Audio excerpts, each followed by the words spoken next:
never say die. Yes, I just feel jaded, defeated and frustrated. Keep wishing maybe somehow I could change my face.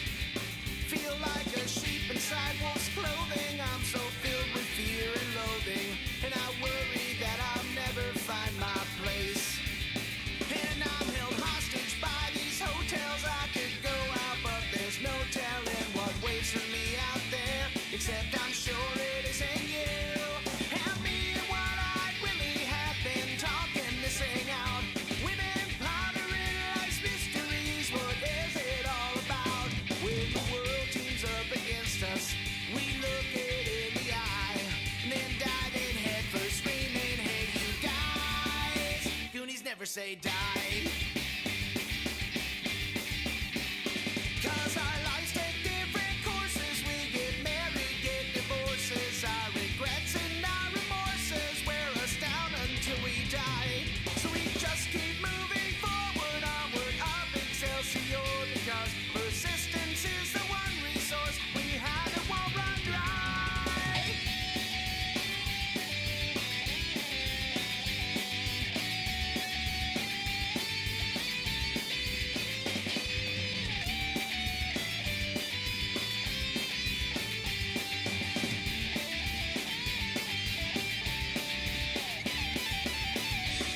Yeah, me and what I really have been talking this thing out. We've been pondering life's mysteries. What is it all about? When the world teams up against us, we look it in the eye and dive in head first, screaming, hey you guys. Goonies never say die. Goonies never say die. Hey there, welcome to Con Artists. We are live all around the country and all around the world. And we've got Coda Buddy Frankie who's making some faces at me. I just want to make sure we are live right now, right? Are we? Because I don't see it. Oh, there we are. I see it Yeah, now. there we are. We got that 30-second Took me a lag. minute. All right. And tonight on Con Artists, we've got comedy rock star Sir Mikey Mason. I got that Sir right. Mikey Mason, yeah. Sir baby. Mikey Mason. He was knighted out at, where was that? It was in Branson. It was at VisionCon, but it's also the second time I've been knighted because a friend of mine, James Doster, killer guy, bought. You remember when Cards Against Humanity did a Kickstarter, and one of the fundraiser things was they bought a castle, but they sold shares of the castle for like so many minutes. So he only got 3 decrees, and one of his decrees was that I was to be knighted. Nice. So it's actually the second time, once by a fraternal organization, once by a king for 5 minutes, but once by a king, a real genuine, bought it on Kickstarter king. Nice. I should also mention, while here on Con Artists, I am at GameNet on Mass Street here in the lovely Lawrence, Kansas. And we have an unwittingly volunteered peanut gallery with us, a number of people playing Magic around here. This is a great place to come if you want to learn to play Magic, other card games, get some comics, everything else. GameNet Entertainment, both on Iowa and Mass Street. So, Mikey. Yes, sir. Is that a ukulele in your hand? I'm just happy to see you. Sorry. So, yeah, it is. For those of you who don't know Mikey tours around the country as the comedy rock star, especially among us geeks and nerds, doing Gen Con, Dragon Con, a bunch of other cons. You've been on Dr. Demento, you've been on The Fump. Yep. Where else should people... the song She Don't Like Firefly that went viral a couple years ago. That's a little viral-ish. Yeah. Yeah. Antibiotics, they don't help with virus. Yeah. Or earworms. Or earworms. Yeah. Antibiotics don't help with an earworm either. No, they don't. So yeah, that's a little bit about Mikey. How many albums you got? Oh Lord, 7 or 8, maybe 9, 10-ish. 32. I don't know. It depends. I mean, it depends on what you define as an album. It depends on what the definition of album is. I've got a lot. I've got a few. You got a lot. I've got a some. few. Probably more than I'm counting people about can find 16. No, 17. Oh, you're on 17? Bandcamp. Some of those are live Well, recordings. on your USB drive, you have 17 albums. It looks like. Oh, So Phil, you're actually at 18 with Detour. okay. I'll take your word for it, but I think you're wrong. Hey, you know what I'm doing? I'm stealing somebody's bit and putting it on somebody else's show. I'm stealing a bit from somebody else and putting it on somebody else's show. So it's not me. No, you're stealing. I'm drinking a beer. This is Hey, I'm drinking a beer online with Mikey. It's a brand new thing that I just came up with. And it's totally original. I am drinking a Terrapin Brewing Company Cranberry Pumpkin Fest. And I've never had this beer. I'm going to try this beer right here with you guys. So, Hey, that's right on. You got to be the designated drinker tonight, unless Frankie's drinking a little bit. I've got part of a water, part of a strawberry Gatorade. So this is how I'm getting my sugar high. How is that? this is surprisingly delicious. I did not expect to like it this much. Yeah? Wow. It's like all the sweet parts of Thanksgiving dinner all together. All the dessert parts. Oh, yeah. Got a buddy, Frankie. You join in, baby. Frankie, what are you drinking? I have a Red Apples Ale in my mini fridge down here, so that's what I'm drinking. Nice. There you go. So, yeah, speaking of drinking beer, you also do a beer-powered show, don't you? I do all the things. Yeah, Beer Powered Time Machine. You can find that at beerpoweredtimemachine.com. It's totally not suitable for work or perhaps human consumption. It's one of the two podcasts I do. That one comes out weekly, and the other one is whenever we get it around, usually at least 2 to 3 times a month. It's called All in the Reflexes. We talk about geek news. It's myself and the Jeb Brack, the Brack of all trades, Steve Jargura, the tech guy Steve, and Madison Matricula Roberts, who's an incredible musician and artist. And she and her husband Richard wrote Battle Hymn of the Murder Hobos, and I modified it just a little bit and then put it on my album with their permission. No, that's one of my favorite songs, man. Thank So Susan Oliver's here, and she said hey, and she said best game ever. Yeah, I did that. She said she loves my chair, apparently. John Lack is also here. He says we see Latch. Lack. It's Latch. Sorry. I called him Locke, as in Lach, like as in Sarah McLachlan, and he corrected me. And I'm a grown ass man who gets called Mikey. So somebody tells me how to pronounce their name, I try and listen and pay attention. They deserve that respect. You know what I mean? Absolutely. Isn't that right, Gelly Bean? Yeah, that's absolutely right. I go by Jelly Bean because Argenbright is damn hard to say. So, I thought it was Argenbright. Argenbright, it has been. I've got an Argenbright, Argonbright. How do you say that? That's one of my favorites. Just how do you say that?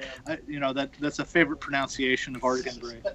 Yeah, I've been Mickey Munson or Mickey Manson more than I care to remember. So. Mickey Manson, like a serial killer mouse. So I actually have a question for you that I've been waiting to ask you for a while because I've been formulating this question for quite some time. Sure, go ahead, Mac. You ask Mickey Manson anything you want to. So there's 2 specific songs that you do that kind of go with each other. One of them is My Next Girlfriend, and the other one is She Don't Like Firefly. Yeah.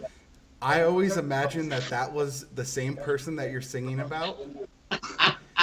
And he dumped his girlfriend, and then he found this other girl, but she didn't like Firefly. So I'm waiting for the 3rd song in this trilogy as I see it. Well, I love that you're thinking about it. Thinking about it is the first step in being infected. The reality is She Don't Like Firefly came first. It was written just totally on its own because my day job has been traditionally telling dick jokes to middle America. I'm a stand-up comic by trade, full-time, for a decade now. Been doing that full-time for a decade. And so I wrote She Don't Like Firefly in March of 2011 just to express some of my geeky urges and just to see if there was an audience for it. Turned out there was. It went viral. And so I kickstarted an album, and I wrote an album. The first song I wrote for the album was My Next Girlfriend. So they were companion pieces because I thought, there's this geek breakup. Now we need, the other side of the equation. Geek romance is hard. So here's the he broke up with her song. Now here's the he's bitter about the breakup song. And, I think I did do the third one But the third one in it is 8-Bit Love Song. Okay. Which one is it? 8-Bit Love Song. It's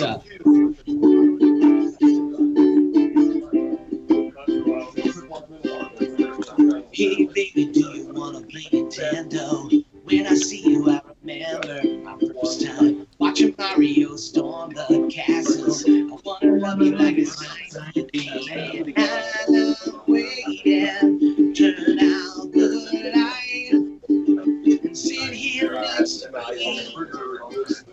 Pick a game, I'll be the second player. Rock out Contra or take turns and Mega Man. I got the gun if you like Hogan's Alley. Leave the duck and put the dolphin laugh, 'cause I'll be a man for your heart. Compress to the screen and hide just all you should know. You ever figure out how when somebody has a musical instrument in their hand, they just turn into a douche and start playing at random times? You mean everything to me. And then you have a conversation with them and they act like they're listening, but they're also doinking Right. the thing. Like, you're like, so how are you doing? And I just all you should know. You're worth fighting for, you'll see. And then all of a sudden, from nowhere, there's like harmony. And when I reach the end of this level, I'll raise my flag and fly my fireworks. You're in another castle, girl. In there I'll go. Something like that. Awesome. Well, hey, man, I want to say I think that immediately following that song is a continuation of the story with a song that you wrote called The King of Omaha or King of Nebraska. King of Nebraska. Susan also had a question for you. Sure. Yeah. Do you write all of your own songs? All of my songs I write, but all of the other people's songs that I cover sometimes I don't. Now, I have lots of brilliant friends. One of the beautiful things, Susan, about being me is that I get to interact with so many beautiful, talented people, and they're all doing their things. And it turns out that sometimes they write a song that I just think is perfect for what I do. That wasn't me. And then when and so sometimes I ask, is it okay if I record the song? So, for example, Jonah Knight wrote "King of Nebraska," which was like literally my favorite song ever, I think. Still my favorite song ever. And very dark. It's on the Dangerous Gifts album. I put it on there twice. And then he said, of course, you record it. It's a beautiful, wonderful person. And then on my Dodecahedron album, which is about, in large part, role-playing games, I had Battle Hymn of the Murder Hobos, which was written by Madison Matriculus Roberts and Richard McLean. And me, because I put enough. My version, there's enough of me in it that I added myself as a co-writer on it because I did do enough to it. I think I changed quite a bit. And then the Blibbering Humdingers is a wizard rock band, also out of North Carolina. Matriculus out of North Carolina. Blibbering Humdingers out of North Carolina. They have a song called Natural 20 that I covered. So. So far, I think that might be all of the cover songs that I've done. Well, So every once you've got a Saturday morning cartoon. No, I wrote all of those theme songs. You wrote all those? You did? The theme to Muppet Babies? Well, Future Me did. Future Me builds a time machine. I already made the plan. I'm going to build a time machine, go back in time, get paid for it, put it in a safe. Any day now, I'm going to start getting checks. Any day now. Any day. All right, so yeah, I do Saturday morning cartoons as well. Monty Cates says, hey. Monty Cates. With Monty. H-A-Y. Mike. He's a hell of a drummer. I was in a band with him for a while called 67 South. Hey, Monty, how you doing? Very cool. Well, yeah, folks, if you have any questions for Mikey or any of us here, we gladly answer them. We are here with Mikey Mason. He's up there in Muncie, Indiana, in his own secret lair. We've got Cuddle Buddy Frankie taking care of the chat. And I'm having a hard time talking tonight, but I'm here at GameNet Entertainment in Lawrence, Kansas, up on Mass Street. watching a bunch of guys play Magic, and it's pretty cool. Okay, So, Susan had another question for you. There's a name in it, so I'm very scared to say the name because apparently it's one of your influences. Allie Gertz. Okay. Have I thought about doing a song together? Susan, you're on it. I don't know. Do I know you? Are you stalking me? I should know you. If you're stalking me, come in. We'll have a beer. That's awesome. No, Allie Gertz did a song called Tonight, and I found out about Allie. She lives in L.A. I've never met Allie Gertz. I would love to do a song with her. She's got a killer voice, and she's a great songwriter. But she lives in L.A., and she did a song called Tonight about playing Dungeons and Dragons, and Neil Gaiman retweeted it. That's how I became aware of it. So I listened to it, and it's this beautiful, wistful song about escaping into the fantasy of a role-playing game with your friends, about teamwork and camaraderie, and it's when a game is working right, that's everything that it should be. And it's nothing that most of my games were growing up. So it's like the opposite of your song. So I wrote Best Game Ever as a response, a direct response to Tonight, which Tonight's a beautiful song. You should go listen to it not right now. In an hour or so, go listen to Tonight. As soon as we're done, listen to that, then check in with Little Beard for his beer drinking show that Mikey didn't rip off whatsoever. Of course, maybe Little Beard ripped off Mikey because Mikey was doing the beer powered time machine. I actually went back in time and did this first. I don't know what you're talking about. This is completely original. I'm drinking a beer online. My original concept. Hey, I'm drinking a beer online. Jesse has a question. He said he saw you last year for the first time at Dragon Con. It was great fun and caused me to buy 3 of your albums. Will you be at Dragon Con this year? I will be at Dragon Con this year. My shows are generally late. Hopefully I'll have some concourse shows. I'll be taking part in a Star Wars themed show with a bunch of different musicians as well, where I believe the idea is that we get up and do our Star Wars themed songs. Yes, Jesse, I will be at Dragon Con again this year, so come hang out with me. Awesome. The song Waiting to Wait in Line was actually written. It's on Tentacow. Is that right? Yeah, it's on Tentacow. Would you like me to check for you? Yes, please. Would you? Yes. He's checking the chat and fact checking. Yeah. So I wrote that. Blithering Humdingers and I were at tables side by side 2 years ago at Dragon Con. It is number 7 on Tentacow. On Tentacow? Yeah. And so we're watching all these people who are lined up, and then once they went into with more people would come in and start lining up for the next session, for the next panel in that room or whatever. And these volunteers, with these radios would come and make them leave. They have taped off mazes that you'd create a line in, and they made them stand outside the tape. You couldn't line up in the tape. And so what you had were warring factions of people lining up outside the tape.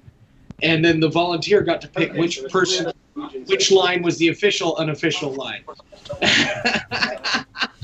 But they weren't allowed to put their foot on the tape. You couldn't touch the tape with your foot. You had to be outside the tape. And so I was busting up laughing. I literally made up Waiting to Wait in Line exactly as it's written on the album. They are watching people, and I played it over and over. So, Jesse, come by. I have my guitar. There's a song that's going to be on the next album that I'm in the process of recording right now called A Hufflepuff Knocked My House Elf Up. And it was made up last year, standing right next to the Blithering Humdingers, watching people wait to laugh. Can you say that once more, a little slower? A Hufflepuff knocked my house elf up. Hufflepuff knocked my house elf up. A Hufflepuff knocked my house elf up. A Hufflepuff knocked my house elf up. I'm not used to playing it on the ukulele. Now she just eats sandwiches and won't do other stuff. A Hufflepuff knocked my house elf up. I can hardly. The Hufflepuff so amorous and deviant who's doinking every creature he can find. He had a go at Hagrid's dog. He even nailed a chocolate frog, a bowtruckle, a bludger, and a golden snitch 3 times. Did we lose B? No, we got him back. My phone was just saying it's on low power. I don't know why it's giving me that tonight. Gotcha. But yeah, that's going to be on the next album. I make up songs, Jesse, so come by. I tend to do that, and It's going to be it'll be on the next album, which, by the way, I don't have a title for. So if anybody has any suggestions, give them to me in the past. Okay, Wait. I'll hop in the time machine. So, so you're playing the ukulele, but you usually play guitar. How many instruments do you play? I play a lot. Now, how many do I play proficiently? 0. Okay, fair enough. For as long as I've been playing guitar, I should be so much better than I am. I should be Joe Bonamassa or something, And he's what, 12 now? I don't know. I'm just, of course he's not 12, but I should be amazing, and I'm not. But that's probably because I'm lazy. I got good enough to accompany my vocals, and I knew that I was going to be relying on my voice anyway, because I'm an okay singer. I've got a pretty plastic voice, and I wanted to be able to do songs just enough to get traction with the ladies. You don't have to wail on the guitar. You just have to do the Bon Jovi ballads, and you're good. Nice. Well, hey, I'm going to do something that you have never seen on a talk show. Uh-oh. I'm going to change locations to where I can plug in, which means going out to my vehicle. Are you kidding me? You went out to your vehicle? Awesome. This is now riding in cars with comedians. This is like now we're ripping off Jerry Seinfeld too. Well, yeah, and we'll get in there and we'll be ripping off Sonic, like you guys at Sonic, doing those commercials. Oh yeah. This is awesome. I will get him a So yeah, we are now leaving Game Nut. You get to see rows and rows of comics and games and everything. Game Nut. Yeah. So we miss you. You had us at hello. Yeah. So what was it like changing? Like I know you'll mention it in your shows, going from a stage comedian, stand-up comedian, Yeah. to kind of a geek celebrity. Maybe that's the name. And I think you meant a comedy rock star. A C-tier geek celebrity. That's right. Well, hey, here's the first level. That's all video game CDs, all sorts of like. Check out all those DS games and everything. I love this place. Yeah. So yeah, what was that transition like? It was slow. The whole thought. Oh shit. Uh-oh. What? There's a giant storm outside. He doesn't know that yet. I do now. I thought we were PG-13. Oh, wait, that wasn't the F-bomb. I was like, you're not wasting my one F-bomb right now, are you? No. I'll just use the S-bomb. Did you not bring a charger with you? No, not for inside. But it'd be out in the car anyway because I had, 80% when I came in here. Yeah. So, So we're gonna do this where I'll hang out here until the battery is gone. How about that? And as soon as that happens, you guys can keep going, and Frankie will interview you until I can get back on. Yeah. Man, at least there's a plan, brother. Right? Okay. So making the transition from. So making that, I was working a day job, middle management, for a while and for a long time, and making the transition to being a stand-up comic was largely. Not largely. I mean, obviously, I took advantage of all the opportunities I had at the time. My wife made it a much more organized process, and she was absolutely the support. Jody is totally the support. She rocks. Because when I started doing stand-up comedy, it was literally, there's going to come a time when I'm going to have to drop down to part-time. And she looked at me and she said, let's cross that bridge when we come to it. So fine. Once I started getting booked enough to drop down to part-time, I talked to her and she said, this is how much you need to be making a month in order to go part-time. And I said, okay, and we did the math, and I was making that much. And she gave me a date, and I dropped down to part-time at work. Yeah. Uh-huh. So technically I had to quit and then apply to be rehired in a different position that didn't exist at the time. So I had to wait. And then the time came when I said, sooner or later, I'm going to have to drop down to quitting and do this full time. She once again very wisely said, let's cross that bridge when we come to it. And so we did. And again, when I was getting itchy to leave, I said, how much do I need to be making per month? And God sent a bolt of thunder. No, she said, how much do I need to be making a month? And she told me, and we did the math, and I was making that much a month. And she gave me a date. And when I got that date, I quit, and I recorded a live CD that night. I had a show on my last day of work. There's a song on Red Letters called Last Day at Work which began as an improvised song literally on my last day of work. I made up a song on stage, and much of it transferred. So that process of switching from part-time to full-time is something I'm still in the middle of with the whole geek thing, because I still do regular stand-up comedy. But I used to be on the road 40 to 45 weeks a year doing stand-up comedy. Now I'm on the road, a couple of years ago, it was, I was about 30% geek stuff and, 70% stand-up. Now I'm on the road about 20 weeks a year doing stand-up comedy and 20 weeks a year doing geek stuff, and then home.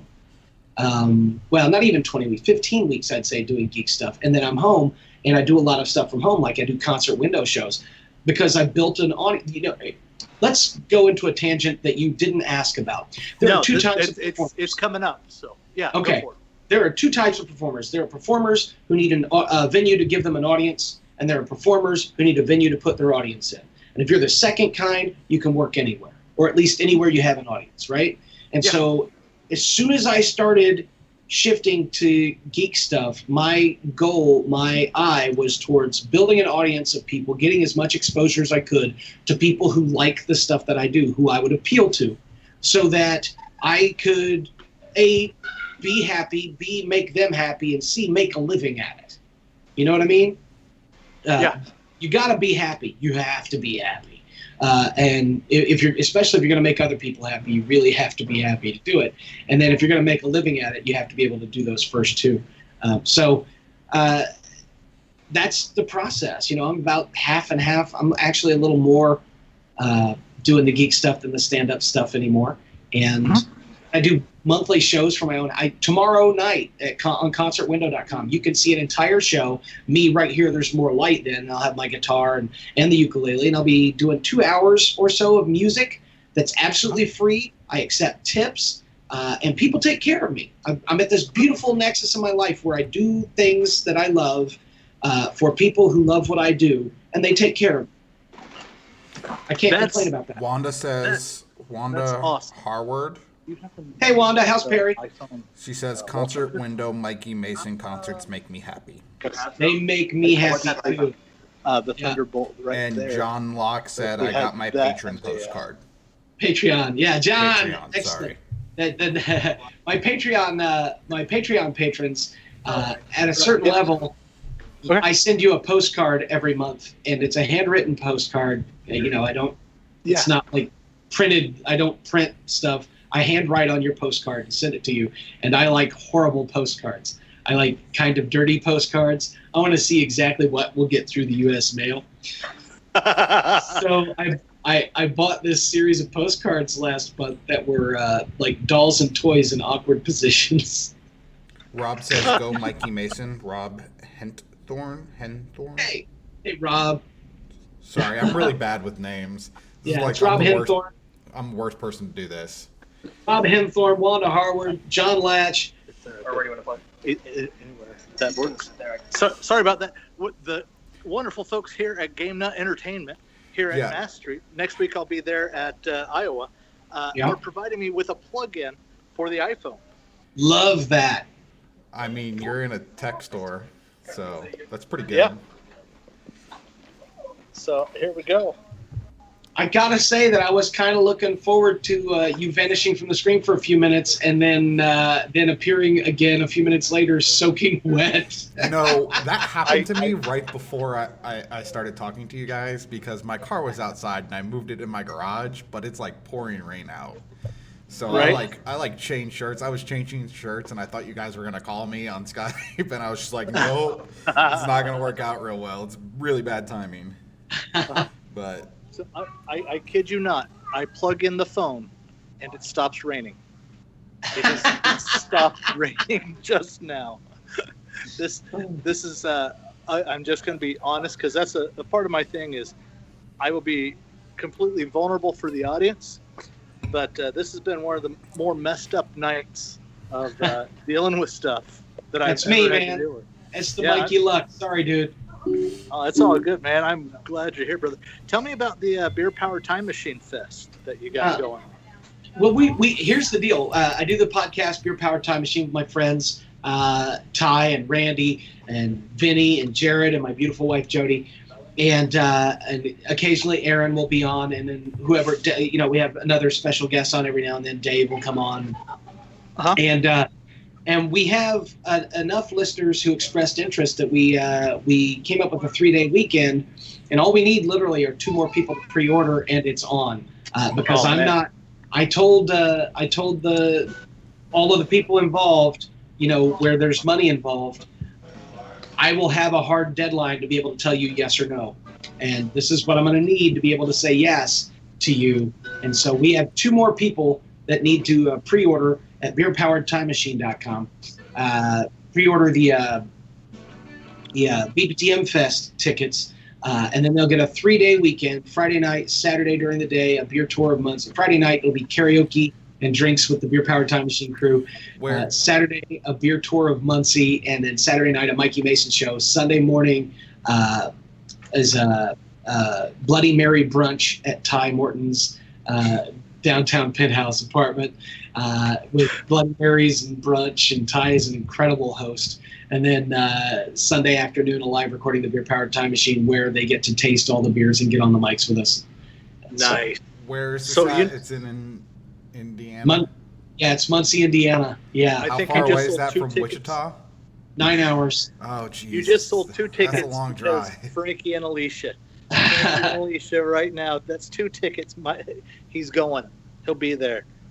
I'm just saying that it's going to be a beautiful time, and there's going to be so much booze, and people who come and they're at the Mikey Mason show that night.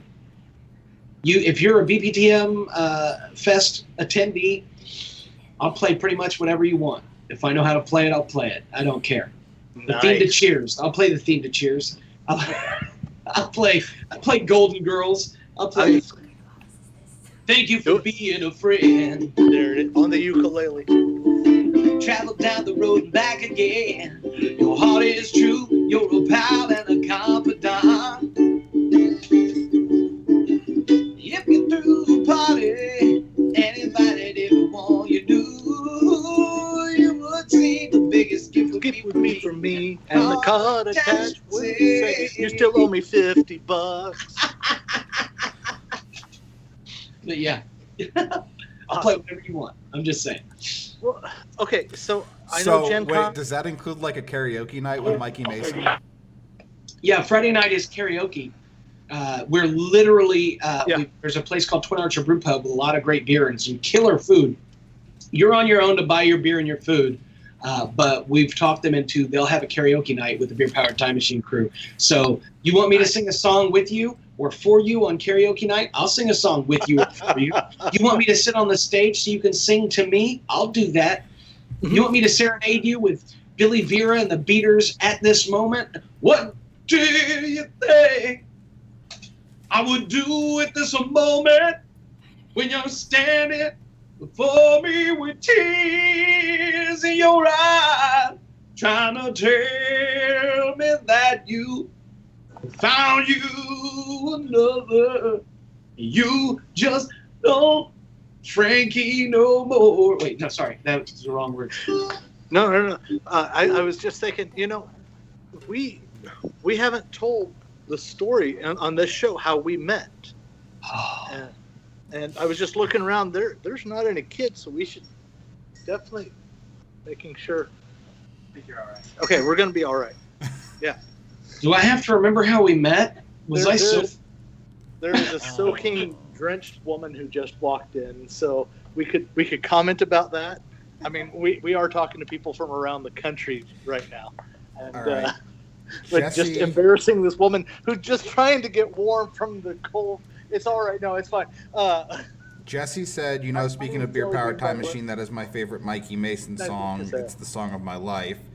Wanda said, I missed hearing Hamilton at Con Carolinas, hoping to hear some tomorrow night. Melinda Moore White said Dink. Facebook needs clapping hands, and then Wanda said /claps, so she clapped. /claps, yeah. You can just throw up the pride flag. I'll be happy. Yeah, there Is you that go. still there? There we go. I just did it. Yeah. Okay. Throw up a love. Throw up a thumbs up. I will, for you, Wanda, I will try and play some Hamilton tomorrow night. Jesse, Beer Powered Time Machine actually began its life as a song called Drunkards and Philosophers. So you can hear both versions of it. Of course, Beer Powered Time Machine is the punk rock version of the song is on the Barbarian Jetpack album. But is that Barbarian? It's Barbarian Jetpack album. But the original version of the song, Drunkards and Philosophers, Frankie, actually do you want to fact check that real quick? That is correct. appears on the acoustic album Detour, which came out December 19th of 2016. I cannot verify that because it's not currently on the USB drive. Oh, it is not. No, but it is so on I can verify Bandcamp. that fact. Okay. Well, no. Frankie was saying you've got like 18 albums on that USB. Where do people get? Where do they get that USB? Where do they get the CDs? Go to MikeyMason.com, click buy. It takes you to my Square Up store. I think it's Square Up. I would give you the wrong answer if I tried to give it to you. But if you go to MikeyMason.com and click on the buy link, it'll take you to places you can buy the Mikey Mason stuff. So the Beer Powered Time Machine flash drive is, well, it's a lot of stuff. It's 7 albums. It's let me see what comedy rock. Here we go. SquareUp.com. SquareUp.com/store/comedy rock geek, or just go to MikeyMason.com. So the Beer Powered Time Machine is a flash drive, and it has 7 full albums, my 7 full albums, and then a bunch of other stuff that I've released that aren't currently available.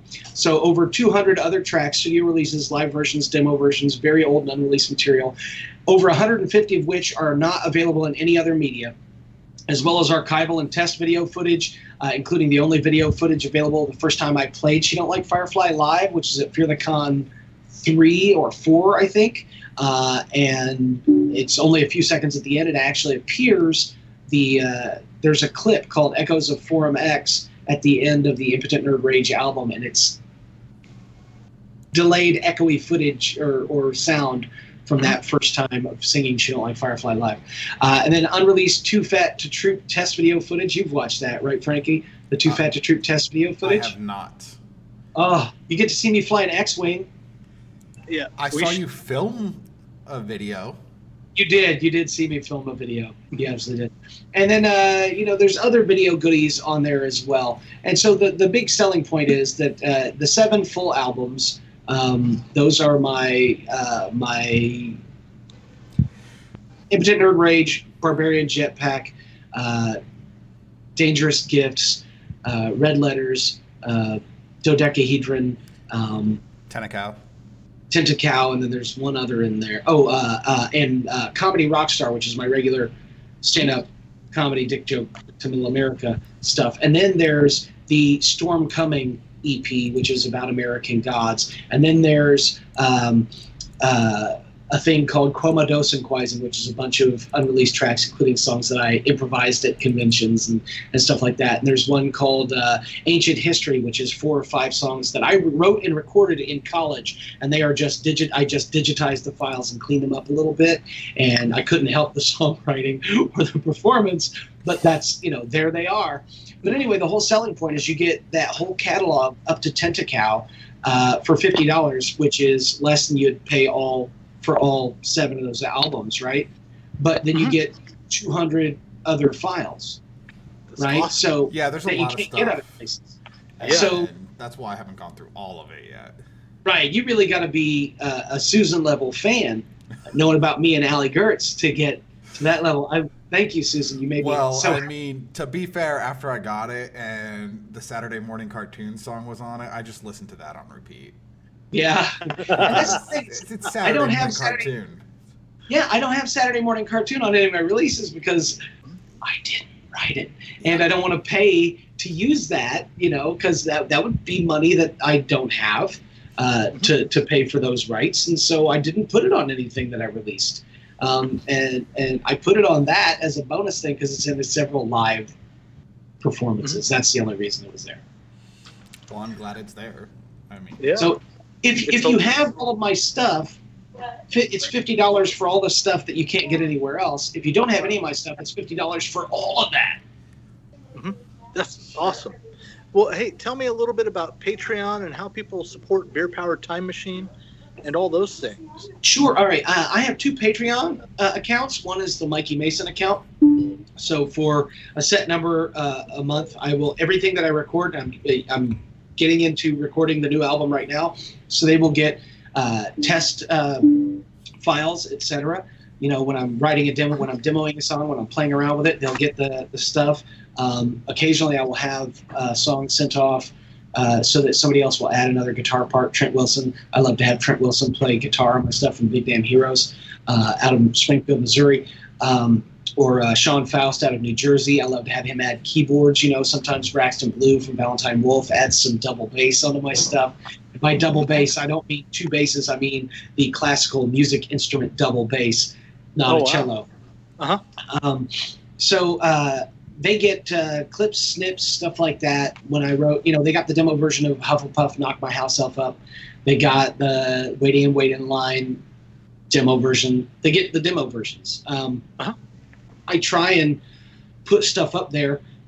Sometimes I will record a live performance and just give them the link to it. Say, here, have this. You know, and don't put it up for sale or anything. I just say, here, have this. Or I record a video for them or whatever. And that's on patreon.com/Mikey Mason. And then and you can support me there at several different levels. Or at Beer Powered Time Machine, also you can support us at several different levels. That pays, you know, we're at the point now where we're paying for the hosting of the show. That's paid. If we could just get the beer paid for, we wouldn't be as broke as we were every month. You know, I love that people like us enough to support us financially and morally. And you want me? John Latch wants me to do the George Thorogood Catan song. So I walked out of the house. I said I got wood, and I want sheep. Wood for sheep. Hey, it's Bonus Beer Bob Dalton. How you doing, brother? I'm sitting here doing Frankie's job. Hey, yeah, no, that's awesome. You were on a thing. I didn't want to interrupt you. You know, I talk a lot. You were talking about your stuff. I was gonna chime in after. No, well, thank you. Thank you. Yeah. You were enabling me. So just go to Patreon.com. Yeah, patreon.com/BPTM, and you can support the Beer Powered Time Machine. You know, we're still going to put it out every week anyway, but if you want to be involved, that's a way. And for that, we give you a bonus episode every week. So it's 20 to 30 minutes, sometimes 40 minutes of us being even drunker, even less appropriate. Bob Dalton gives you a thumbs up. Yeah, game on, Bob. And I know Bob Dalton from the Good Beer Show. When I first started in podcasting, Jeffrey T. had me on as a guest of the Good Beer Show, and then eventually as a cast member of the Good Beer Show, member of the crew. And Bob was on the Good Beer Show too. Bob has the beer hookup. If it's a good beer, if it's a great beer, if it's one of the best beers on earth, Bob either has it or knows where to get it. And I'm not exaggerating at all. He said, "That's beer. Awesome." Yeah, beer. Yeah, I miss beer quite a bit. I miss So, but I'm thinner. So. Yeah. Well, and then there are weeks when I do an episode where I don't get a chance to do a bonus episode. There are actually 2 runs of the Beer Powered Time Machine. So the first run only ran for 36 episodes, and it's not available online anymore. So when I can't afford, I can't afford the time to do a bonus episode, which is rare anymore, but when it happens, I put up a classic episode from the first run of the Beer Powered Time Machine, so you can hear that stuff as well. Speaking of beer, I'm going to do another segment of I'm drinking a beer online with this Rooster's High Tea from Taylor's. It's a Jasmine Green Tea IPA at 6.2% by volume. This is a great idea I had. I'm drinking a beer online. It's great. Absolutely. Ooh, this smells just like green tea. Wow. Yeah, it's a green tea beer. It's a green tea IPA. Ooh, it tastes like an IPA. Smells like green tea. So, where did you gain all your beer knowledge? Besides just drinking. Bob Dalton's one of the many who shared their beer knowledge with me. Being on the Good Beer Show did wonders for that. When I started that, I knew what I liked, and I was even kind of into craft beer, but I was so unrefined and so unpolished, and I knew so little that here's a true story. We were tasting Moxie's Sour Ale from Goose Island. Goose Island's Moxie. And I think it was Goose Island. I'm probably wrong. New Holland, maybe? I don't know. New Holland Moxie, I think is what it was. And it was a sour ale. And they were talking about all these flavors they get out of the beer. And it was kind of tart and a little acidic, kind of vinegary, and a little sweet. And at the time, I just looked up and I said, I taste ketchup. Oh. That was, how I could define it. And they all laughed at me. And that's when I earned the nickname, the Beer Tart, which sounds like it's a bad thing. But I'll tell you this, it was the best thing that ever happened to me when it came to learning about beer, because all of a sudden I was freed from all pretense. If I didn't know something, I could ask about it. It didn't matter why. I'm the beer tart. I'm the one supposed to ask that question. And sometimes I would ask questions that I could tell from the looks on the faces of some of the people around me, they didn't know the answers to. And so they were grateful when folks like Bob or Kevin Cox would pipe up with the correct answer, would tell us, and they would educate us on what was happening, in our mouths on the beer, or tell us about the history of the beer, or where it came from, or the ingredients used. And that was the most freeing thing. And that's one of the things I like to try and keep. I like to think that it's part of who I still am, which is somebody who, when I don't know something, I don't want to fake it.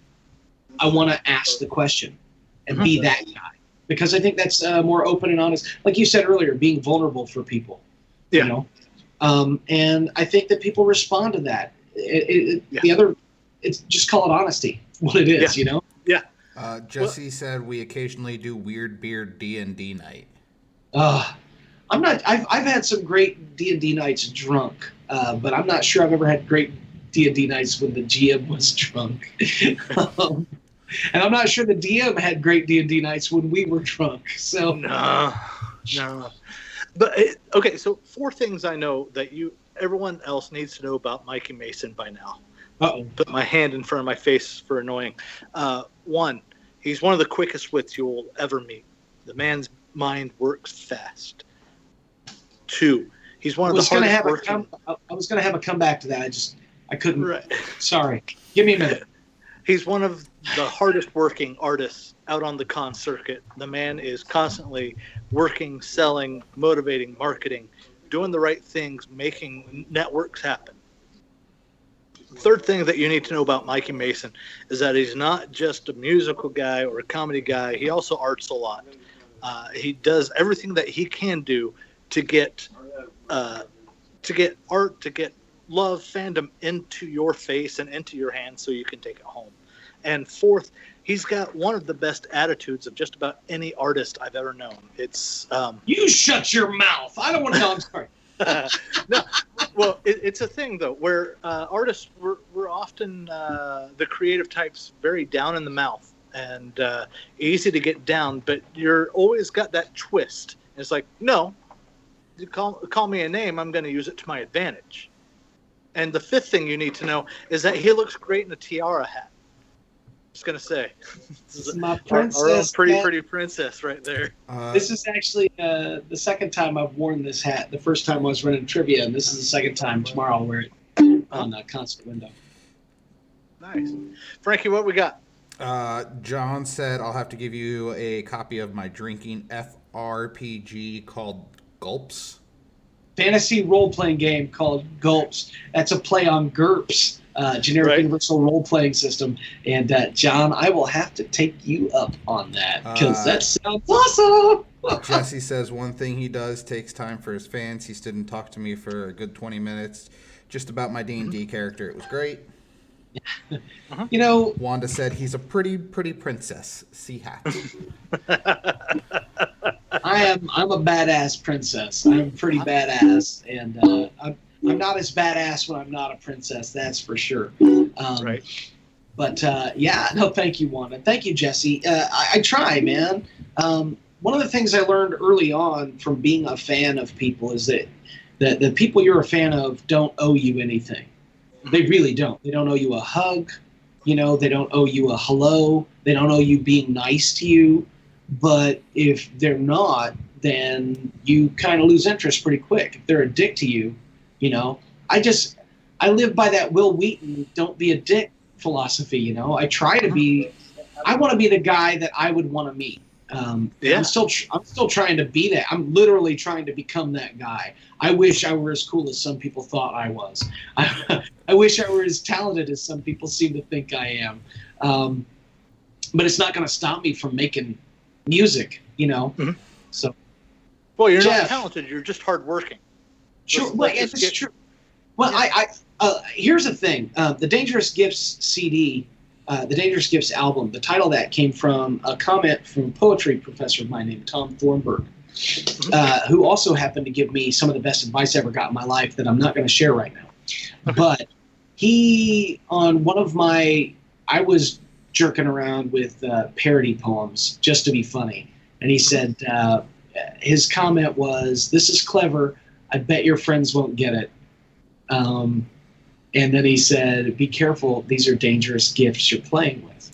And it took me a while to realize what he was talking about. If you come to the table with a certain amount of talent, and it really did, it's why I'm not as good a guitarist as I should be. You come to the table with a certain amount of talent, then you tend, as soon as you fail at something, to not do it anymore. Yeah. You know, you walk away from it.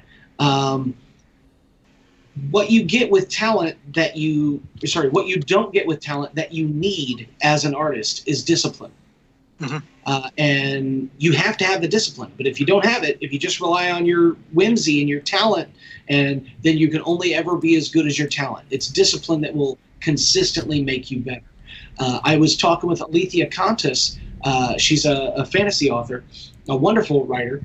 She lives in Florida. I was talking to her at Con Carolinas, and I said something that she quoted me on, and it made me realize that maybe that was a little more profound. It was just off the cuff, but I said, you can control your craft, but you can't control your inspiration.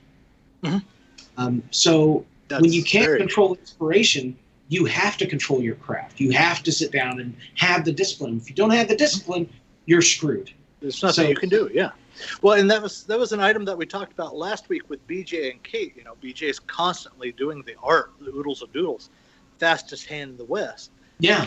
Kate's learning that. She's working part-time at a job and then also doing fish stuff all the time. And so it's one of those things that if you want to be a serious artist or if you want to make a living as a creative, if you want to do anything, if you want to do anything, if you want to do it well, you have to have discipline. You have to practice. Look at Laird D'Souza, who does Least I Could Do and Looking for Group.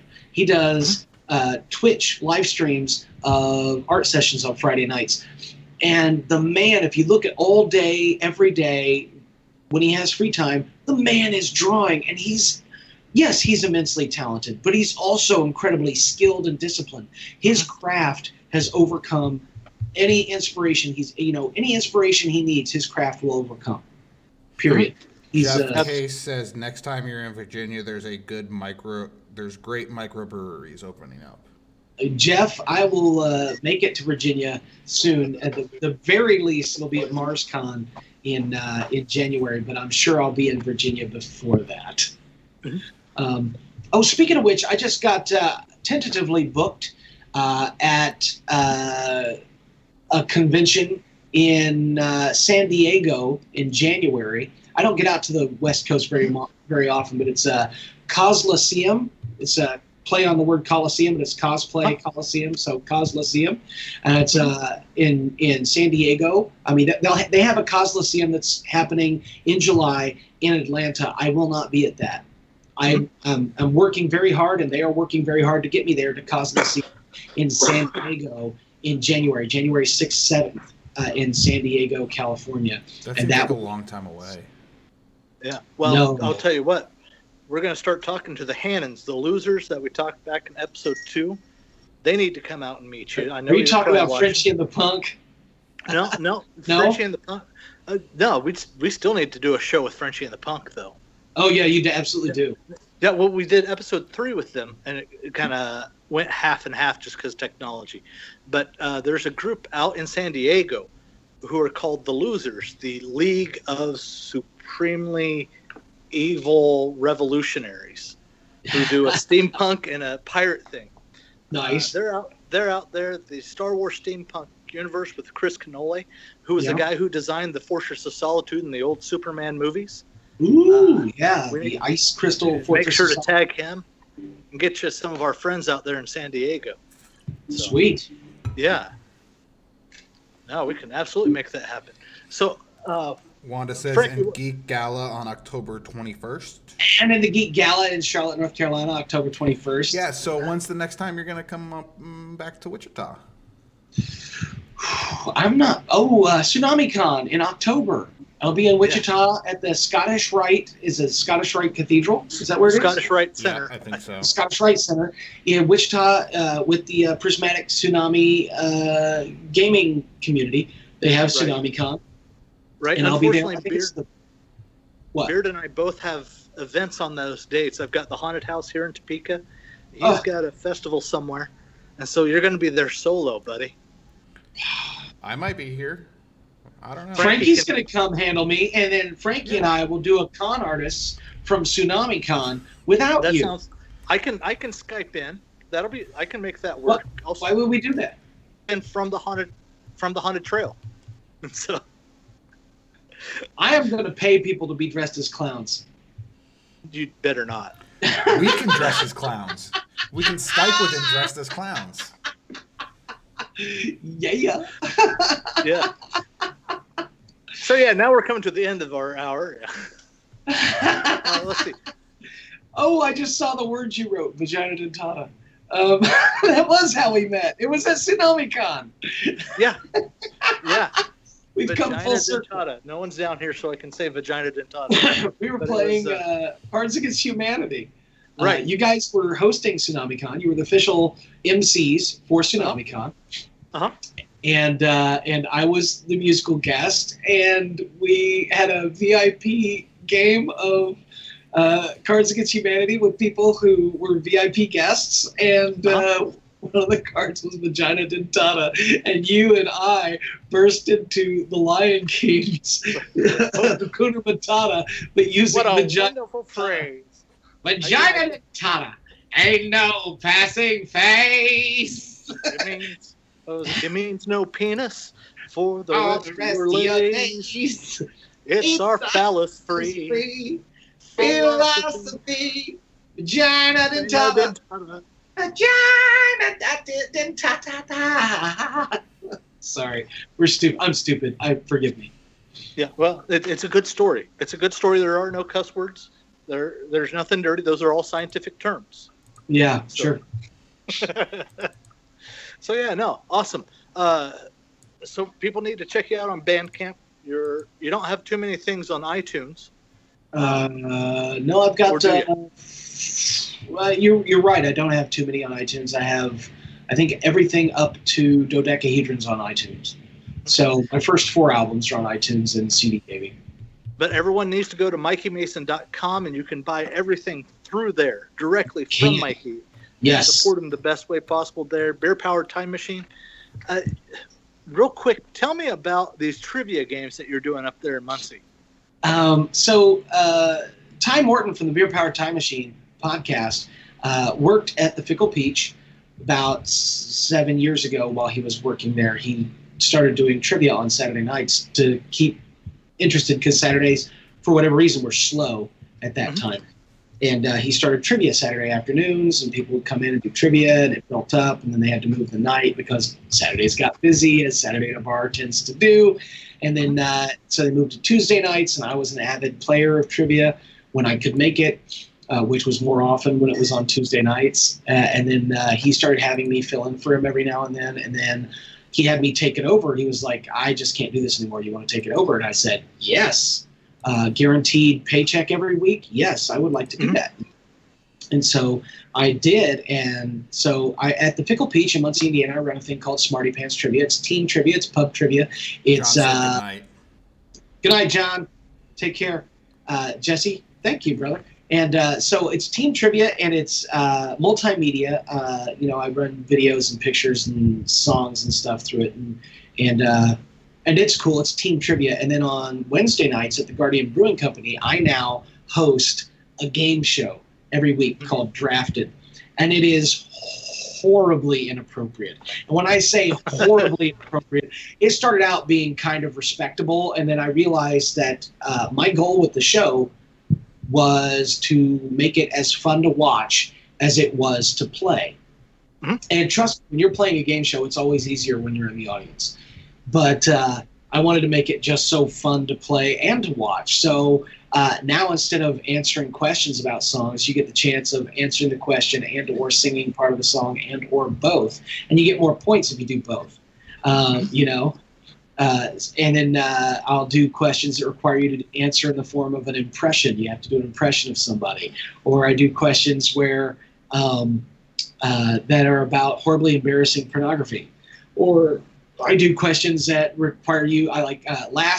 Literally last night, I had a round where to do the round, you had it was called You Bet I Would. And so I would describe a sexual act and a cartoon character, and you had to name the sex act for a point, name the cartoon character for a point. But if you wanted 3 points, you'd say, you bet I would perform said sexual act on said cartoon character. Nice. And so the winning, the funniest thing that was said that wasn't a correct answer was, you bet I'd give head to Pluto. Oh my gosh. And it was supposed to be, because I said Mickey's talking dog friend, but apparently it's supposed to be Goofy, yeah. The young lady missed the talking part. And so, yeah, you bet I'd give head to Pluto. Wishes. She had her own wishes, dreams. I gave her 2 out of 3. I gave her the point for you bet and you hit him for head, but wrong dog. Wrong dog. Well, hey, thank you for joining us so much. We're closing shop here at Game Nut, and so they're going to kick me out. However, I may be broadcasting. I don't know from the Con Artist page or possibly from my page. I'm headed over to a drink and draw with some of the Kansas City and Lawrence comic book guys. So you guys, everyone's free to check those out. Feel free to love, do anything you want to this video. Share it with all your friends. Indeed. And like Con Artist and go to Mikey, comedy rock star Mikey Mason. Like his page, because we're almost caught up to him, and we might surpass him here before you know it. I don't spend that much time on being a horror, but that's cool. I just do what I do. MikeyMason.com, go there. MikeyMason.bandcamp.com, go there. BeerPoweredTimeMachine.com. All in the Reflexes at AITRPodcast.com. We have a Patreon for that too. Like my Patreons, if you love something, no matter what it is, whether it's Con Artists, whether it's my podcast, whether it's another musician, whatever, you have to support it or it will go away. Right. This is a truth. Absolutely. So whatever it is you like, support it. Support it emotionally, support it as a fan, support it financially. Because if you don't, it'll go away. That's for every business you like, every artist you like, every show you like. Support it. Right. And we rely on you as our patrons. Thank you all so much for joining us and being a part of the Peanut Gallery. Mikey, thank you. Thank you. Mikey, thank you once again. Yep. We'll see you guys next week. I will be Frankie will be in his secret lair. I will be at Game Nut over on Iowa, and we'll be talking to Kate Shea with the Children of Proteus and BJ with Oodles of Doodles, see if we can get her to draw us another cartoon Teenage Mutant Ninja Turtle cover. And so, we'll make things happen. Mikey, thank you again so much. We'll see you guys next week. Good night, y'all. Bye.